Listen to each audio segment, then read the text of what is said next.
नमस्कार दोस्तों, स्वागत है आपका हमारे यूट्यूब चैनल माइनिंग सर्वे विशाल में।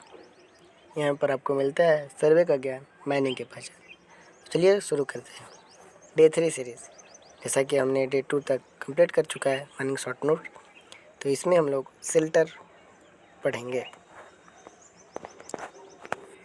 शेल्टर जैसा कि आप जानते हैं, अब रेस्ट शेल्टर जिसमें कि 50 व्यक्ति होने पर उसमें एक रेस्ट शेल्टर प्रोवाइड किया जाएगा और उसका फ्लोर एरिया जो होता है 14 स्क्वायर मीटर से कम नहीं होना चाहिए।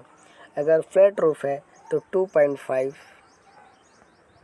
मीटर से कम नहीं होना चाहिए। अगर स्लोपिंग है तो 1.8 मीटर से कम नहीं होना चाहिए।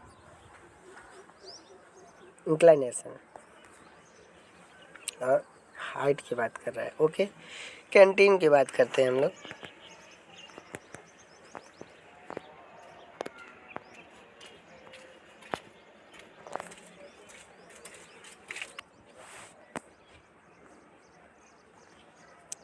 तो कैंटीन जब किसी माइन में 250 व्यक्ति होने पर कैंटीन की सुविधा प्रोवाइड की जाती है, यानी खाने पीने का व्यवस्था किया जाता है। और जो आपकी कैंटीन होती है उसमें लैट्रिन, यूरिनल आदि से कम 15 मीटर की दूरी पर आपका कैंटीन होना चाहिए। अगला पॉइंट, 1 वर्ष में वाइट वॉश, 3 वर्ष में लकड़ी, लोहे आदि से बने भागों पर वार्निश और पेंट किए जाते हैं। अगला है 4 महीने में रसोई के अंदर की दीवारों को वाइट वॉश किया जाता है। जो रसोई घर होती है उसकी दीवारों को प्रत्येक 4 महीने में उससे वाइट वॉश किया जाता है। कैंटीन मैनेजिंग कमेटी की कम से कम 30 दिन में मीटिंग होनी चाहिए। कैंटीन मैनेजिंग कमेटी की कम से कम 30 दिन में एक मीटिंग होनी चाहिए। अगला है कि कैंटीन मैनेजिंग कमेटी में ऑनर एजेंट अथवा कैंटीन इंचार्ज द्वारा नॉमिनेटेड सदस्य तथा उतनी ही संख्या में कर्मचारी द्वारा इलेक्टेड सदस्य होंगे। 1000 कर्मचारी पर एक सदस्य इलेक्ट होगा। संख्या कभी भी 5 से अधिक और 2 से कम नहीं होगी। कैंटीन मेंबर की बात करें तो उनका सदस्यों की संख्या 2 से 5 होती है, यानी 2 से कम और 5 से अधिक नहीं होनी चाहिए। और उनका जो कार्यकाल होता है 2 वर्ष का होता है। 1 वर्ष में एक बार ऑडिट अकाउंट बंद होने के 2 महीने के अंदर बैलेंस शीट कैंटीन के मैनेजिंग कमेटी के पास भेजा जाएगा। बोर्ड ऑफ माइनिंग एग्जामिनेशन, तो बोर्ड ऑफ माइनिंग एग्जामिनेशन जिसमें chief inspector of mines, chairman, technical qualification वाले 5 सदस्य होंगे, जिसमें कम से कम 3 सदस्य के पास मेटली फ्रेश माइन प्रैक्टिकल अनुभव होगा। कम से कम एक सदस्य माइनिंग इंजीनियरिंग की डिग्री वाला इंस्टीट्यूट में कम माइनिंग रिसर्च के कार्य में संलग्न होगा। कार्यकाल इनका 3 वर्ष का होगा। बोर्ड ऑफ माइनिंग एग्जामिनेशन यानी BME मीटिंग के लिए कम से कम 10 दिन पहले सूचना देना होगा। हमें इमरजेंसी के कंडीशन में 2 दिन पहले हमें सूचना देना होगा। चेयरमैन को लेकर कम से कम 3 सदस्य उपस्थित होने पर ही किसी विषय को ट्रांसलेट किया जाएगा। जैसे कि अगर कोई मीटिंग बैठ रही है तो उसमें 3 लोग सदस्य और इंक्लूडेड चेयरमैन यानी 4 लोग होने चाहिए, तभी कोरम पूरा होगा। कोरम पूरा अगर नहीं होता है तो कोरम पूरा न होने पर मीटिंग अपने आप ऑटोमेटिकली 7 दिन के लिए स्थगित कर दिया जाएगा। क्लियर। प्लान एंड सेक्शन, हर वर्ष 30 अप्रैल या उससे पहले सभी प्लान की 2 कॉपी CIM के पास भेजा जाएगा। माइंस बंद होने पर 30 दिन तथा 4 महीने से अधिक समय के लिए डिसकंटिन्यूस होने पर 5 महीने के अंदर नक्शे की up to date copy CIM को भेजना होगा। ऑनर चेंज न हो, ऑनर चेंज होने पर तुरंत हमें प्लान एंड सेक्शन चेंज करना होगा। प्लान एंड सेक्शन पर कुछ बातें अगर आपको बता दूं तो plan and section mine owner का नाम और पर्पज उसमें होता है। ट्रू नॉर्थ मैग्नेटिक मेरिडियन और उसकी डेट वहाँ पर होती है। बॉटम साइड 25 सेंटीमीटर लंबा स्केल बना होता है। ये सारा काम सर्वे ऑफिसर का होता है।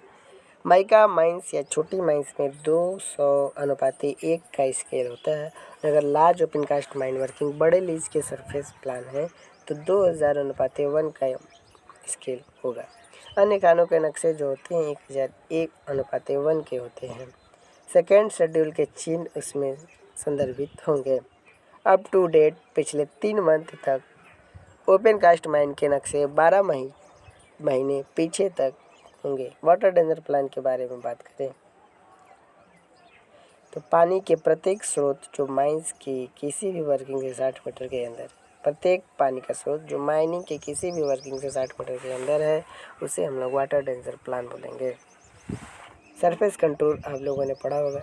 तो अंडरग्राउंड में अगर सरफेस कंट्रोल है तो वो 5 मीटर या अन्य स्थिति में 10 मीटर होने की संभावना है और 200 मीटर की दूरी के क्षेत्र में कंटूर बनाया जाता है।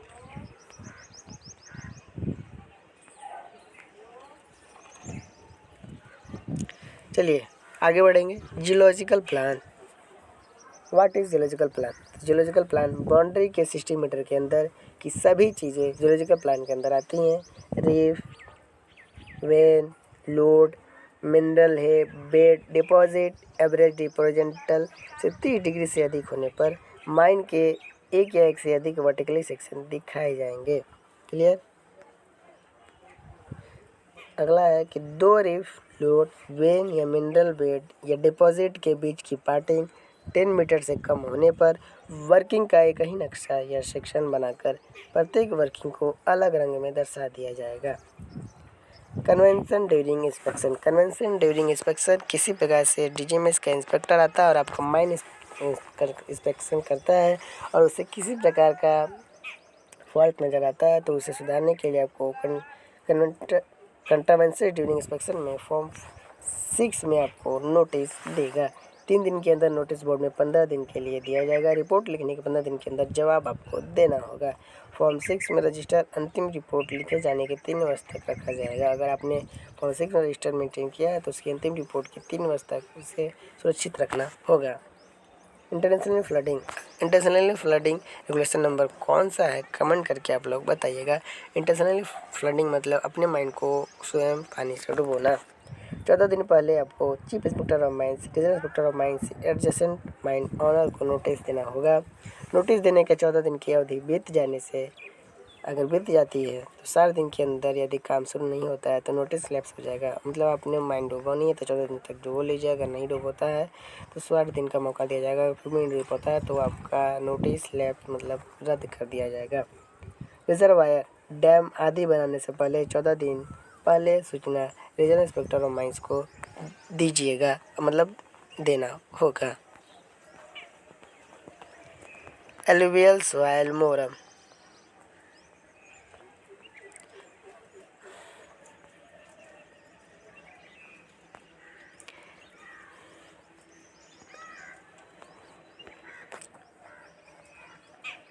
Alluvial soil moorum gravel debris और सिमिलर, जैसे कि आपने पढ़ा होगा मैनुअल माइनिंग और मैकेनाइज्ड माइनिंग 105 और 106 रेगुलेशन नंबर।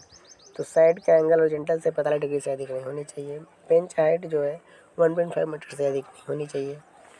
मेजरमेंट पिलर की हाइट 2.5 मीटर से अधिक नहीं और पिलर की हाइट 1.25 मीटर से अधिक। बेस का डाया 1.6 मीटर से अधिक नहीं होने चाहिए। 1.6 मीटर से कम नहीं होनी चाहिए। इसका कर लीजिए। आपको यह बेंच पैरामीटर है और मैकेनाइट और मैकेनाइट और मैनुअल माइनिंग के बारे में पढ़ लीजिएगा, सारा डाटा क्लियर हो जाएगा।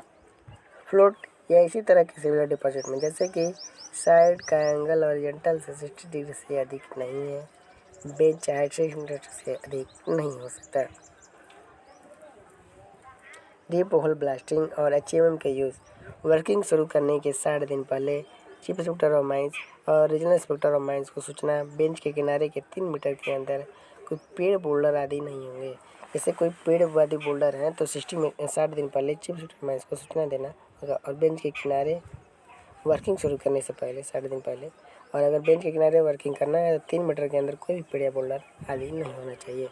एक चीज़ बता दें आपको कि एक जन एक स्लीपिंग होल के बारे में पूछ रहे थे। स्लीपिंग होल या स्लीपिंग होल ब्लास्टिंग या डीप होल ब्लास्टिंग, तो इसमें अंतर पूछ रहे थे।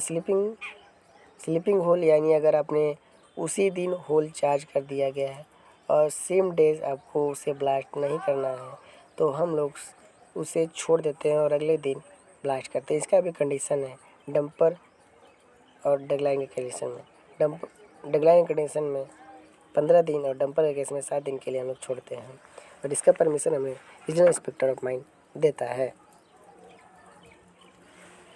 और डीप होल ब्लास्टिंग 3 मीटर से गहरे होल को डीप होल ब्लास्टिंग या डीप होल ड्रिलिंग बोलते हैं। अगला है कि किसी को किनारे लेज या फुटपाथ पर काम नहीं करने दिया जाएगा जिसकी चौड़ाई 1.5 मीटर से कम और वहाँ की हाइट 1.8 मीटर से अधिक है। आगे दिया है कि कोई लोड लेकर नहीं चलेगा हॉरिजॉन्टल से 30 डिग्री से अधिक ग्रेडियंट पर। सबसे लास्ट पॉइंट नोटिस कीजिएगा, लिखा हुआ है। आई होप यह भी आपको क्लियर है। लोड लेकर चलने वाले रास्ते तक चौड़ाई 1 मीटर से कम नहीं होगी।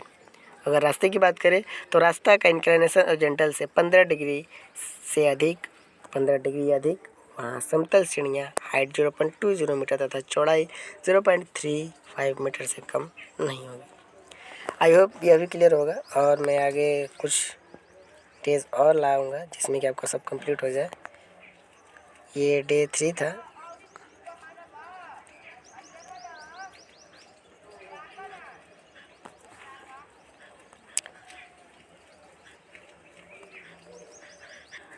मिलते हैं फिर नेक्स्ट सीरीज में, तब तक के लिए keep watching, keep sharing, don't forget to subscribe our channel mining service. Thank you. जय हिंद, जय माइनिंग।